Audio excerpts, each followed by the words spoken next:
let's learn how to make a magic ring. You'll be using whatever yarn and hook you're going to be using for your project. The thing about magic rings is this is the old way of doing it with the chain 4, chain 5 for your center, but you can see there's always going to be that space. With the magic ring, you can basically get rid of that space altogether. So that's a good thing. And you also use it, you can use it to making the center of your baskets, any circular, anything whatsoever. So that is the good thing about it. And let's get started. So how I do it, I put the tail over my hand, my non-dominant hand, and I pinch the tail onto my ring finger, which is here, just loosely, just to like hold it down. I wrap the yarn around my 2 fingers and make an X, and I wrap the yarn around the 3 fingers and I just hold it loosely with my thumb. And then you can see how loose it is. It's pretty loose. And there's a short loop and a long loop. Let me get that out of the way. So I slide my hook under the first loop, hook side down, grab the long loop and bring it back, point my hook towards myself, point my hook away from myself, grab the long loop, turn my hook, and drag it into the loop I just made on my hook. Release your fingers, untangle your tail. See how my tail is looped through. Untangle it so it's flat beside. I don't know if you can see that properly. It's flat beside. It's suddenly gone dark out like it's going to rain, as luck has it. And then to start, say I'm making double crochets into, like I'll start with it, maybe a perfect circle.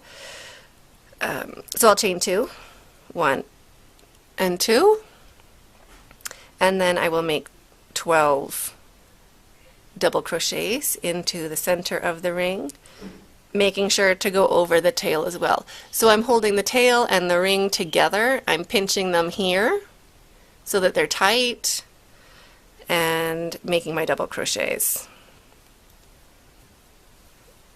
And then you just go around. I'll make my 12 double crochets, or however many you need for your pattern, depending what you're making. But you make your stitches into the ring, into the circle, and include the tail. So you hold your tail with your ring, and that basically makes it adjustable, which I'll show you when I finish making these double crochets.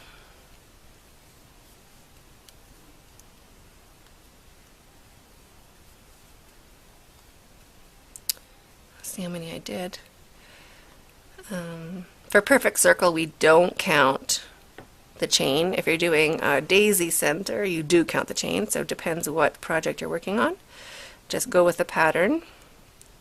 1, 2, 3, 4, 5, 6, 7, 8, 9, 10. So I need 11 and 12. All right.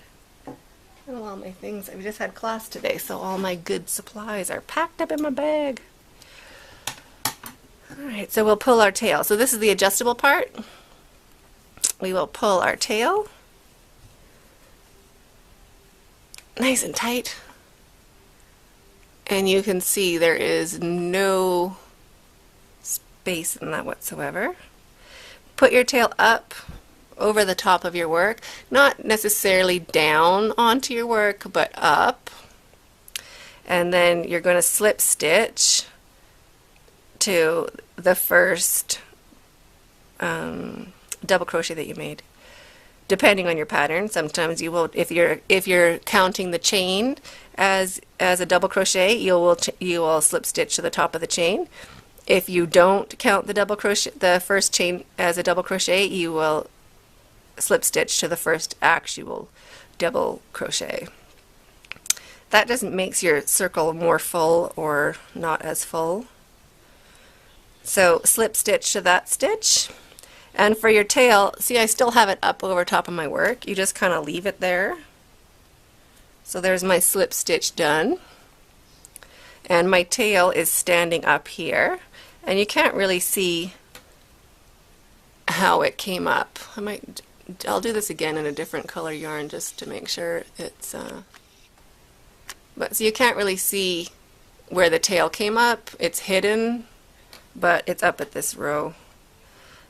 So now I would keep it on this side along the top of my stitches. And if I was making a magic circle, I would continue doing my stitches, going over my tail. So I'll just continue that for a minute. And you can see that my tail is not in the center anymore. It's still closed completely, and I'm going over my tail. So as soon as I've gone over my tail enough, I can either drop it back and then sew it back in a little bit so that there's no stretch and it's like guaranteed to never come out, or you can just kind of go over it and then snip it off if it's something that's not going to stretch too much.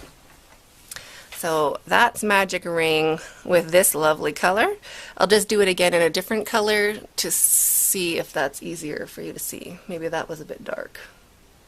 It's tricky to see what's going to show up in the camera. Maybe that'll show up. Let's do this color now. So I will take my tail, put it over my non-dominant hand, like so.